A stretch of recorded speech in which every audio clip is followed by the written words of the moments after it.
Bom dia, turma, tudo bem com vocês? Vamos dar continuidade à nossa aula de literatura hoje, certo?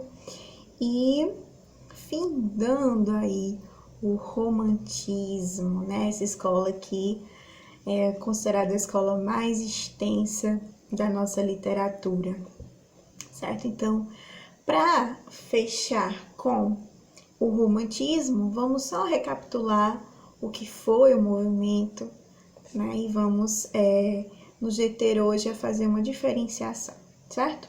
Então, só lembrando aí para vocês o que foi o romantismo, né? Um dos principais movimentos da arte do século XIX e no Brasil teve marco inicial com a publicação da obra Suspiros Poéticos e Saudades de Gonçalves de Guimarães, né? De 1836, possuindo manifestações tanto aí em prosa quanto em verso. O romantismo brasileiro ele é considerado um dos principais marcos da literatura aqui no nosso país, tá? Uma das razões para isso é a importância da estética romântica, tá? Para o momento histórico em que essa arte ela está sendo inserida no Brasil, né? Que a gente deixa aí de ser uma colônia de exploração e doravante passando aí a intitular-se a ser um reino, né, unido a Portugal. Alguns dos principais autores do romantismo aí brasileiro são José de Alencar, Gonçalves Dias, Álvares de Azevedo, Casimiro de Abreu e Castro Alves, tá? Então, na aula de hoje, a gente vai analisar as principais obras indianistas e compará-las com a temática, tá? Indianista pré-romântica, tá? E da escola arcadista, lá do arcadismo, lembram? Então, a gente vai fazer essa comparação. A gente vai pegar dois grandes nomes de destaques que trazem essa figura do índio, tá? Nessas duas percepções, a percepção mais romantista, tá? Pré-romântica, que vai ser José de Alencar. E José de Alencar, lembrando que ele vai trabalhar aí nessa vertente das 3 gerações que a gente viu, tá? Da primeira, da segunda e da terceira. Ele vai escrever desde obras de exaltação à pátria, como também, principalmente, a figura do índio, tá? E a gente vai passear aí também por um grande nome, que vai ser Basílio da Gama, da literatura arcadista. A gente vai fazer essa diferenciação aí através da análise de algumas obras que são consideradas as principais obras e que eu vou estar analisando aqui, vocês vão estar acompanhando aí no vídeo, tá? Essa análise, pra gente ver como que era passado essa figura indianista, a figura do índio, o índio que era tido como um herói, né, o bom selvagem, e aquele índio que era visto como a figura de figura negativa, tá? Então, as obras indianistas românticas, tá? De José de Alencar aí, a gente vai ter José Martiniano de Alencar, é considerado hoje um dos mais importantes escritores brasileiros do século XIX, certo? E ele é um dos principais representantes do romantismo, um movimento artístico literário que vigorou o Brasil do século XIX, tá? O autor de Iracema, de O Guarani e de Ubirajara, tá? Constituiu personagens marcantes que ainda povoam o imaginário nacional, além de consolidar a produção aí do gênero romance, escrevendo os estilos indianistas, urbanos, tá? E regional. Então, a gente vai hoje, agora, nesse exato momento, analisar a obra romântica O Guarani, de 1857, tá? E outras obras também. Então, eu vou estar analisando aqui e vocês vão acompanhando aí direitinho, tá bom? Então, vamos lá. Publicado inicialmente aí na forma de folhetins no Rio de Janeiro, Guarani, de 1857, é um dos mais populares romances de José de Alencar, adaptado até para minissérie na TV e filme, produzido por Norman Bendel, e com um famoso elenco, como aí a gente vai ter Glória Pires, Márcio Garcia, dentre outros grandes populares da televisão brasileira, tá? Ele é narrado aí em terceira pessoa. O romance ambienta-se aí nas florestas do interior do Rio de Janeiro, às margens do Paquequé, hoje localizada aí numa região não tão distante da cidade dos Campos dos Goytacazes, tá? Este é um ambiente escrito na linguagem poética e detalhada, que é peculiar ao estilo de José de Alencar. A figura central aí dessa obra vai ser o índio Peri, tá? Da tribo dos Goytacazes, fiel amigo do fidalgo português D. Antônio de Maris e protetor incansável da sua filha Cecília, tá? D. Antônio aí ele vai se instala-se num forte em meio à mata fechada, trazendo consigo a sua família. Vai ser Dona Laureana, sua esposa, Dom Diogo e Cecília, filhos do casal, tá? A gente tem aí Isabel, filha do fidalgo, com uma índia, mas oficialmente tida como sobrinha, né, para disfarçar aí. Junto com a família encontra-se Álvares de Sá, um jovem cavaleiro da confiança de Dom Antônio, uma turma de homens que fazem a guarda da família e os empregados da casa. A obra vai se organizar em torno de alguns fatos essenciais à compreensão da narrativa, que vai ser aí a devoção e fidelidade de Peri a Cecília, tá? O amor não correspondido de Isabel por Álvaro e o amor deste por Cecília, a morte de uma índia Aimoré, provocada acidentalmente por Dom Diogo, a vingança dos Aimorés, tribo bem antropofaga, tá? Que tenciona aí atacar o forte, fato simultâneo ao motim dos homens de Dom Antônio, liderados por Loredano, um ex-frei ambicioso e devasso que pretende saquear aí a casa e raptar Cecília, a quem ardentemente ele desejava. Então você percebe aí um tom de pecado, né? Então o plano de Laureano, no entanto, é descoberto e ele não consegue levar adiante, tá? O seu intento sendo julgado e morto na fogueira, tá?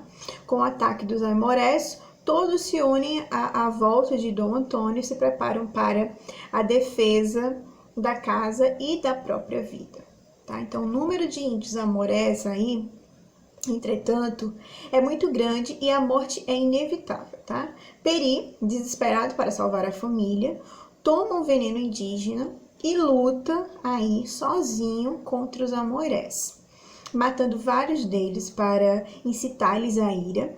Depois se entrega a seu plano e extingue completamente a nação amoré, pois ele sabia que era costume desta tribo beber o sangue e comer da carne de um inimigo sacrificado para assimilar simbolicamente todas as qualidades daquele guerreiro. Por isso que a questão do ritual antropofágico é justamente isso, tá? Então, mas o plano de Peri aí é interrompido pelos homens de Dom Antônio, que, compadecido, tá, pelo sofrimento de Cecília, em perder o amigo, ordena-lhe que salvem o índio da morte, né? Então, Peri foge irritado para a floresta à procura de um antídoto para o veneno, certo? Então, quando ele retorna aí completamente curado, o índio depara-se com a seguinte situação: Isabel suicidaram-se, né, com o pó de curaré, presente de sua mãe, juntamente com Álvaro, que reconhece seu amor de Dom Antônio, está prestes a explodir a casa para não cair nas mãos dos cruéis indígenas enfurecidos. Peri, desesperado com a possível morte de Cecília, propõe um plano para a fuga da família, mas Dom Antônio recusa em nome de sua honra. Em meio a tantos infortúnios, o fidalgo vê em Peri a possibilidade de salvação da sua filha, batiza-o e sendo um cristão, passa a ser apto para fugir com a jovem e entregá-la nas mãos dos parentes que moram no Rio de Janeiro. Os dois partem e veem aí ao longe a casa explodir. A Cecília só resta Peri nesse momento, né? Então Cecília insiste para que Peri venha morar com ela na cidade, ao lado dos seus parentes, mas ele se recusa. Não está disposto a abrir mão de servir Cecília, algo que será impossível no meio do homem branco, nem a servir de escravo ao homem civilizado. Então, sensibilizada por sua sinceridade, Cecília decide viver com ele na floresta. Durante dias eles rumam aí a um destino incerto e são surpreendidos por uma forte tempestade que inunda aí o rio Paraíba, transformando-se num dilúvio. Peri luta contra a própria natureza para desprender aí uma palmeira do solo a fim de salvar Cecília. Então eles são aí abrigados no topo da palmeira. Cecília espera pela morte, mas o índio, confiante, conta-lhe a lenda de Tamandaré, segundo a qual ele e sua esposa salvaram-se de um dilúvio, abrigando-se no topo de uma palmeira desprendida da terra, alimentando-se dos frutos, né? E então, ao término aí da enchente, ambos descem dessa palmeira e povoam a terra. Tá? Então, o dilúvio foi uma forma de apagar o passado dos dois jovens, tá? Superando suas relações de escravo e senhora existentes entre ambos, bem como se superam as diferenças raciais e culturais. A água, símbolo de purificação e renovação, ao mesmo tempo em que desabriga o casal, iguala-os, tá? Já não são mais o selvagem civilizado, né? São apenas homem e mulher livres da convenção social, prontos para habitar o paraíso americano e viver aí a vida natural idealizada por Rousseau. Né? Assim, supõe-se que, ao invés de morrer, o casal repetirá a lenda de Tamandaré, né? E vão ser aí felizes. Então, vocês observam aí no vídeo, a gente tem aí a capa dos filmes, o Guarani e Iracema, tá? A gente tem o Guarani aí com Márcio Garcia e Glória Pires, e Iracema, Virgem dos Lábios de Mel, que vai ser a análise agora da nossa obra, que a gente vai analisar agora, tá? Iracema, de 1865, um romance de José de Alencar, que representa o ponto mais alto da prosa romântica, tá, gente? No conjunto de sua obra. Nela, o autor aponta a cultura indígena como um caminho para se construir uma autêntica literatura brasileira, tá? A expressão do nacionalismo de Alencar se dar nesta obra através da criação da heroína Iracema, Virgem dos Lábios de Mel, cujo enredo retorna aí ao que o próprio escritor denominou de A Lenda do Ceará e o nascimento do primeiro cearense. Então, a história do Ceará ela se baseia aí nessa obra de José de Alencar, tá? Inclusive lá tem até uma estátua, né? Em homenagem a Iracema, Virgem dos Lábios de Mel, e também tem a praia, né, de Iracema. Então, nos séculos aí 16 e 17, a idealização do indígena se dava sobre vários aspectos, tá?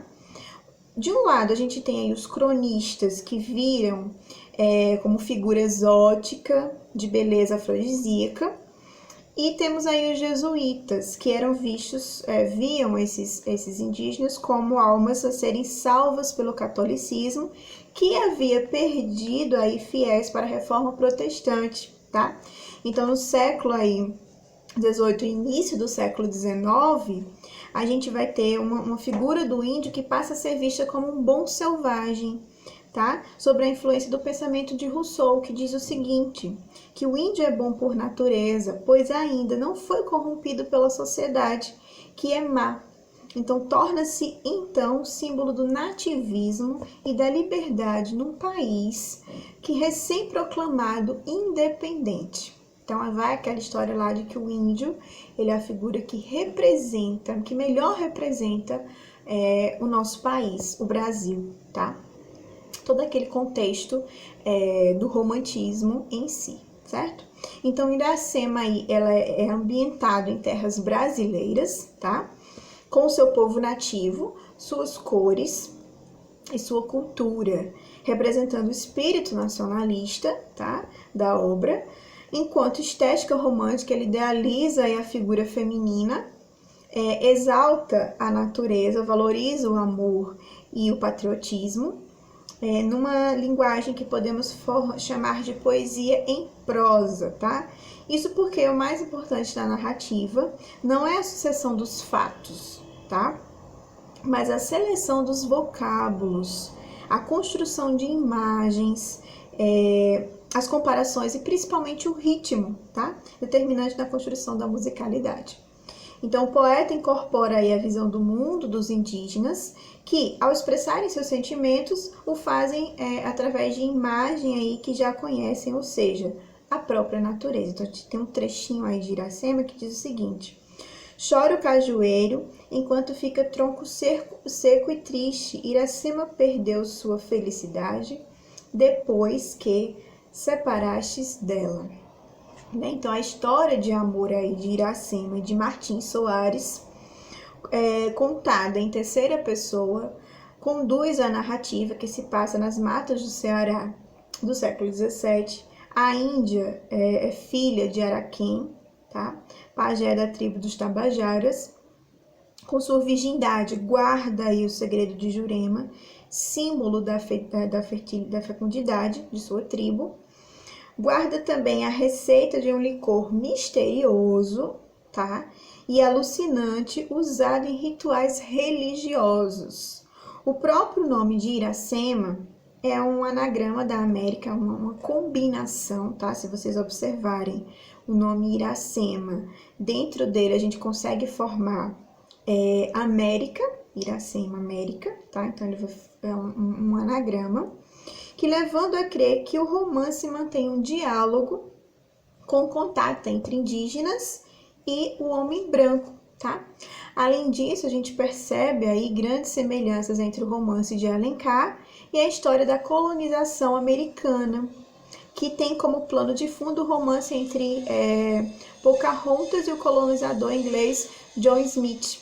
Martim é um homem branco, tá? Que vive no conflito interno devido entre viver a terra estrangeira ou retornar à pátria. Sua chegada à tribo dos Tabajaras que vai gerar um conflito dentro da narrativa. Ele era o primeiro de muitos a corromper aí a cultura dos Tabajaras, tá? E pitiguaras, com o que se chamou de catequese, civilização e progresso. Então, ele vai corromper aí essas tribos com esses ideais.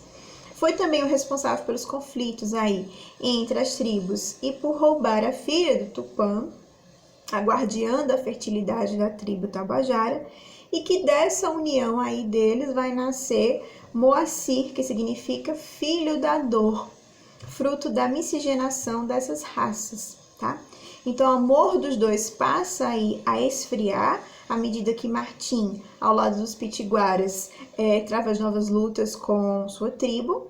Triste e enfraquecida, Iracema murcha como uma flor arrancada de seu seio, tá? A gente tem também um trechinho aí da página 95 do livro de Iracema que diz o seguinte: Iracema não se ergueu mais da rede onde a pousaram os aflitos braços de Martim, o terno esposo, em que o amor renascera com o júbilo paterno, a cercou de carícias que encheram sua alma de alegria, mas não puderam tornar à vida, o estame de sua flor se rompera, né? Com a morte de Iracema, Martim volta à sua terra com seu filho, de 4 anos depois. Ele retorna ao Ceará para difundir a religião e se embeber da saudade que ele tinha aí de Iracema. Nesta obra, Iracema e Poti representam a pureza do bom selvagem, tá? Defendida por Rousseau. Além de viverem nas florestas, eles mantêm a relação de perfeita comunhão com a natureza. Ambos de espíritos, a Virgem entrega-se totalmente a Martim, tá? Ambos de espírito num amor aí profundo de esposa e irmão. Iracema renuncia sua filha, ser filha de Tupã, tá? Para entregar-se à vida. Poti renega a própria identidade, batizando-se e adotando o nome de Santo Branco, Antônio Felipe de Camarão. Tudo isso em nome de uma profunda amizade, tá, gente? Então, a gente observa aí uma imagem, tá? Aí no vídeo, de uma cena do filme A Lenda de Ubirajara. Vocês observam aí uma cena desse filme, tá? E aí a gente vai agora analisar esse filme também, tá? Ubirajara, que também foi foi criado aí por José de Alencar, que é um romance, tá, de Ubirajara, um dos romances indianistas do autor, junto com Guarani e Iracema. O romance foi o último que o autor, José de Alencar, ele escreve, certo? Nesse gênero, ele teve o intuito de promover aí ou resgatar a nacionalidade. Esse livro foi publicado pela primeira vez em 1874, tá? O índio é protagonista da história, representa a base da formação do povo brasileiro na visão do nacionalismo romântico. O romance reconstrói a imagem do índio, tá? Defende sua cultura, tenta evidenciar as diferenças aí entre ele e os europeus. O romance busca resgatar valores humanos, atribuindo-os aí aos índios, tais quais a lealdade, a bravura, a valentia, etc. Defende itens da cultura indígena, como poligamia, tá? A culpa dos portugueses pelas consequências do processo de colonização, que, segundo a visão da obra, acabou fazendo com que o índio brasileiro perdesse sua identidade cultural. Tá? Então, neste e os demais romances indianistas, José de Alencar ele busca aí resgatar os valores intrinsecamente indígenas, os valores reais dos índios, exaltando aí, enquanto criticava a valorização que era trazida aí pelos europeus, certo? Então, a narrativa fala de Jaguaré, um índio jovem, caçador, que luta para se tornar um guerreiro, até vencer aí o grande guerreiro Pojucam, e finalmente é reconhecido como um grande herói, tá? Então ele passa então a ser chamado de Ubirajara, o senhor da terra, passando a ser chefe da tribo dos Araguaias, tá? Em dado momento encontra aí Araci, uma virgem Tocantins, filho do chefe Itaquê, e é recebido por este como um pretendente de Araci. Para tanto, precisa-se, no entanto, enfrentar outros pretendentes, né, para poder conquistar aí a sua amada. Então, forma-se aí um triângulo amoroso, visto que havia aí pretendente à sua tribo chamada Jandira, com a qual o índio já iria constituir uma família, tá? Em seguida, aí a gente vai observar que o pai de Araci, ele descobre que o Birajara era da tribo inimiga, e o prende, tá? Os araguaias invadem a aldeia dos Tocantins e as duas tribos elas começam a lutar. Até que o Birajara ele consegue dobrar o arco de Itaquê e se torna chefe das duas tribos, tá? Em que se juntam e passam a se chamar Ubirajara. O herói se casa com Iraci e com Jandira, as duas, e se torna aí uma só família. Tá? Então a obra aí, ela é considerada um típico romance indianista de José de Alencar, exaltando a natureza brasileira, paradisíaca, e o índio como um herói. Tá? O autor utiliza uma linguagem rica em adjetivos e figuras de linguagem. Tá? A narração ela é feita em terceira pessoa e o narrador é predominantemente observador, tendo alguns momentos de onisciência, tá? Então, o tempo é cronológico e conta uma história anterior ao descobrimento do Brasil, se passando na mata, na região de Tocantins. Como todo bom romance romântico, a história aí não poderia deixar de conter as lutas, as histórias de amor, os cantos de amor e a linguagem poética, tá? Então, só lembrando que José de Alencar, ele vai trabalhar aí a figura do índio como um bom selvagem, tá? Como aquele índio que representa a nossa cultura de fato, certo? Trabalhando aí nos romances bem indianistas. Então, observem aí no vídeo que a gente tem a imagem aí da foto de José de Alencar, né? Duas imagens aí de José de Alencar, que fecha aí essa ideação do índio, figura do romantismo, certo? E agora a gente vai observar as obras indianistas em outra perspectiva, tá? Lembrando que a perspectiva que a gente viu com José de Alencar, a gente estava vivendo o Brasil o quê? O Brasil já independente, né? Que precisava de identidade, de uma figura, de uma representação. Agora a gente vai ver essa visão indianista arcadista, tá?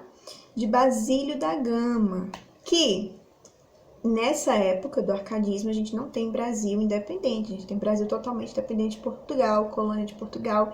Então a visão desse índio ela é totalmente distorcida, ela é vista como selvagem, como agressor, como o apático, o índio que não quer fazer amizade, certo? Então já tem outro olhar, tá?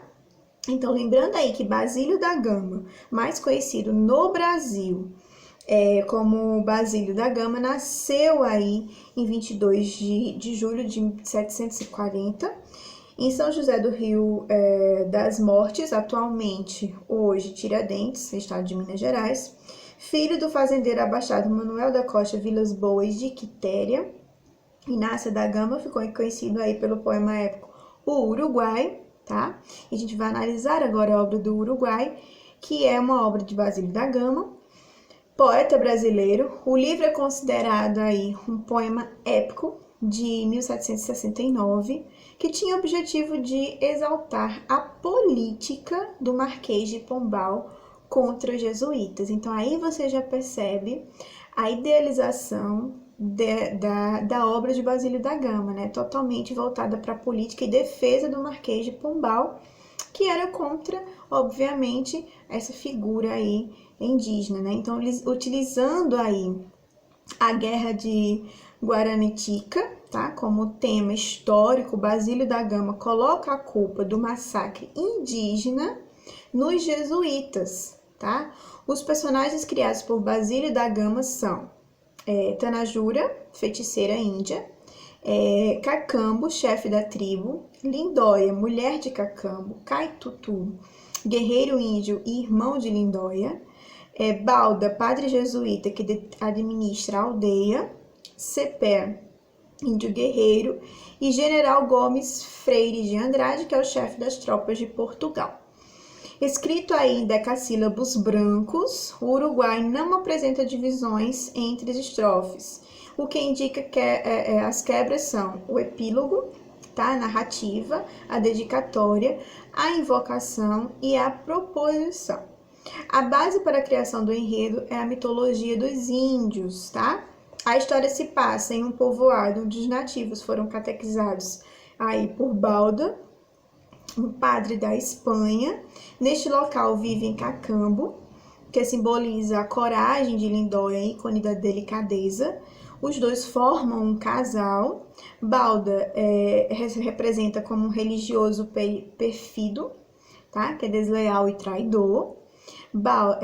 Que engravida uma nativa que dá à luz a Baldeta, personagem visto por todos como uma má pessoa, com o objetivo de tornar a situação do filho um pouco mais amena. Na aldeia, o padre Balda casa Baldeta com Lindóia. Então, o religioso manda Cacambo para missões onde o índio corre risco de vida, tá? Mas o guerreiro sempre torna são, frustrando os planos do padre. Em uma dessas ocasiões, Cacambo acaba sendo capturado pelos homens do general Gomes Freire, que acabam descobrindo que o verdadeiro vilão é o padre jesuíta e deixam que o nativo volte para alertar a aldeia sobre os perigos trazidos pelos jesuítas, tá? Em seu retorno, o povoado mostra-se aí alegre e ele começa a tentar desmascarar os jesuítas. Porém, Balda, tá, mata Cacambo por envenenamento.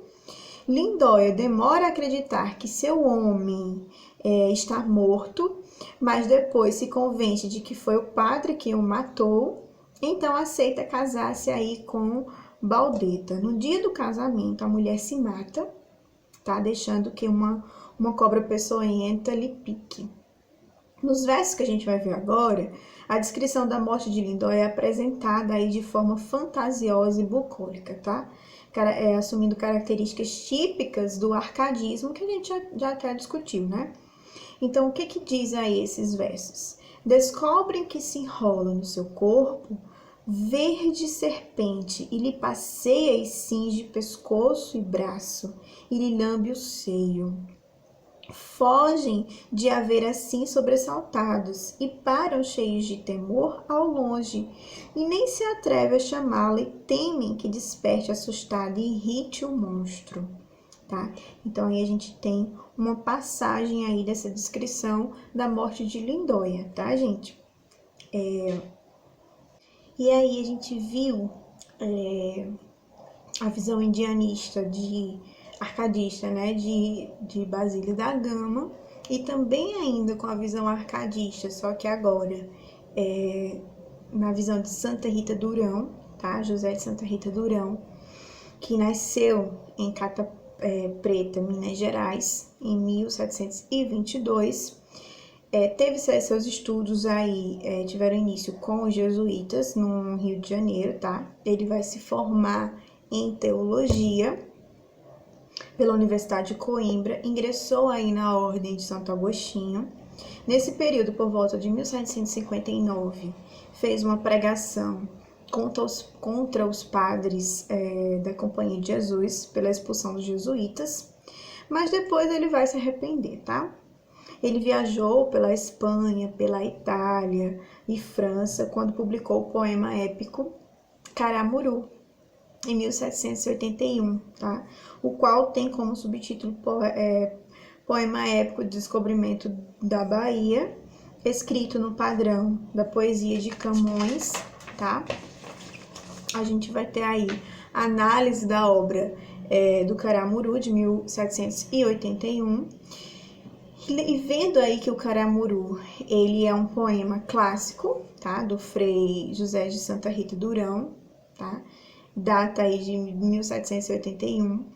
A obra pertence a um gênero épico, tá? E apresenta elementos bem tradicionais, já que resgata aí o antigo estilo dos poemas estruturados em 10 cantos e em 8ª rima, tá? A obra enfoca aí o triunfo de uma figura mítica do passado colonial brasileiro, o qual simboliza também o êxito de um país, tá? Então a trama ela vai se basear em um evento verídico que realmente aconteceu, tá?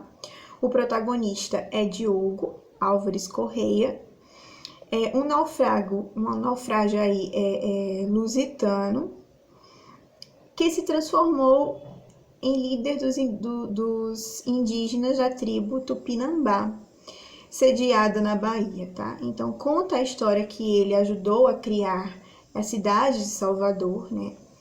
Esta obra ela confere tons de feitos de ficção à trajetória real de Diogo ao nosso país, desde o instante em que sua embarcação afundou até a hora que ele assume o posto de funcionário do governo de Portugal. Logo depois dá-se a se deparar com os representantes da capitania baiana. Então a gente tem essa história aí verídica, né, que aconteceu de verdade, e que essa história aí ela faz parte da história da Bahia de Salvador, assim como aquela lá do Ceará de Iracema, né? Só que lembrando que a de José de Alencar de Iracema ela é fictícia, né? Ela fundamenta a história do Ceará, mas ela é muito fictícia. E já aqui da Bahia, com essa trama, esse evento, né, que aconteceu de fato e que fundamenta a história da Bahia e de Salvador, principalmente, na cidade de Salvador. Então, tudo que se sabe ser verídico, ser de verdade nessa história, é a relação de Diogo, conhecido como Caramuru, tá? Com Catarina Paraguaçu, o idealista que tinha o poder de antever os confrontos que desenrolariam aí futuramente entre os colonizadores, tá? E os holandeses. Também é real a ida do casal ao continente europeu para que a Índia passasse pela experiência do batismo e os dois pudessem contrair aí um matrimônio. E logo depois eles voltam para o Brasil, tá? Tudo mais é considerado uma lenda. Então, até aí, a parte do casamento, do batismo dela e do matrimônio é verídico, tá? O restante da trama aí, ela é considerada apenas uma lenda, certo? Sem qualquer base histórica institucional. O autor segue o estilo do autor português Luís Vaz de Camões. Ele se vale igualmente dos mitos gregos, das visões oníricas e das profecias. Além disso, ele vai registrar aí dados muito importantes sobre os nativos de nosso país, certo? O índio é enfocado aí sobre o ângulo da conversão ao cristianismo, aquele índio que precisa se converter, que precisa buscar a Deus, tá? Pelo menos na visão fictícia, o protagonista é um devoto nato. Então, sempre vai ter aí, nessa visão aí desse índio, muito a questão religiosa, de conversão dessa figura indígena, de aceitar o catolicismo, tá? Então, a catequese, tá? A catequese aí, aqui nesse período, é um instrumento de poder muito forte, de dominação e de conversão do indígena silvestre, daquele selvagem, tá? Um ser humano, como se antes fosse inumano, ele não era humano, até o ponto dele se converter a Cristo, a religião, tá? E a gente vai ter Paraguaçu, por exemplo, é retratada como uma jovem de características brancas, tá? E domina o idioma português. Não é nada casual aí no livro que somente uma nativa com traços europeus atraia o protagonista. Esta é uma obra essencial para a compreensão da literatura produzida pelos Árcades, tá? Frei José de Santa Rita Durão nasceu em Cata Preta em 1722, como eu falei para vocês, e faleceu aí na cidade de Lisboa em 1784. Ele pertenceu aí à ordem dos agostinianos brasileiros, na época em que o Brasil era ainda uma colônia de Portugal. Isso é muito importante para a gente poder fazer a diferenciação, tá?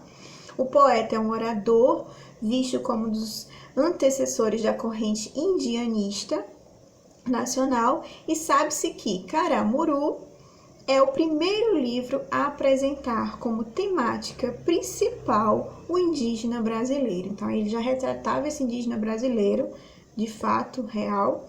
Porém, como a gente está vivendo aqui o processo de Brasil, colônia de Portugal, na época do arcadismo, então a visão desse índio, ele é muito assim, uma figura apática, aquela figura selvagem mesmo, que precisa, que não tem um tom humano, ele não é humanizado, tá?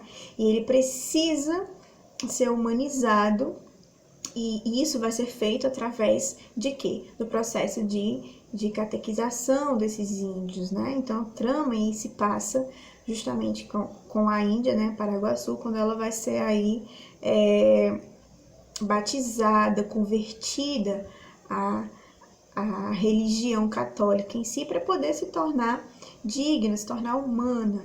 Então, essa visão que a gente percebe aí nessas análises dessas obras arcadistas, não é a mesma visão que a gente tem do índio, da figura do índio, da representação do índio no romantismo. É totalmente oposta, tá, gente? Então, é importante a gente fechar o romantismo justamente com essas análises dessas obras, para que vocês possam compreender que essa figura do índio nem sempre vai ser uma figura boazinha, Nem sempre esse índio vai ser tido como um bom selvagem, como um herói nacional, tá? Isso só vai acontecer quando o Brasil ele passa a ser independente, tá? Até então, esse índio não era visto como bonzinho da história, tá?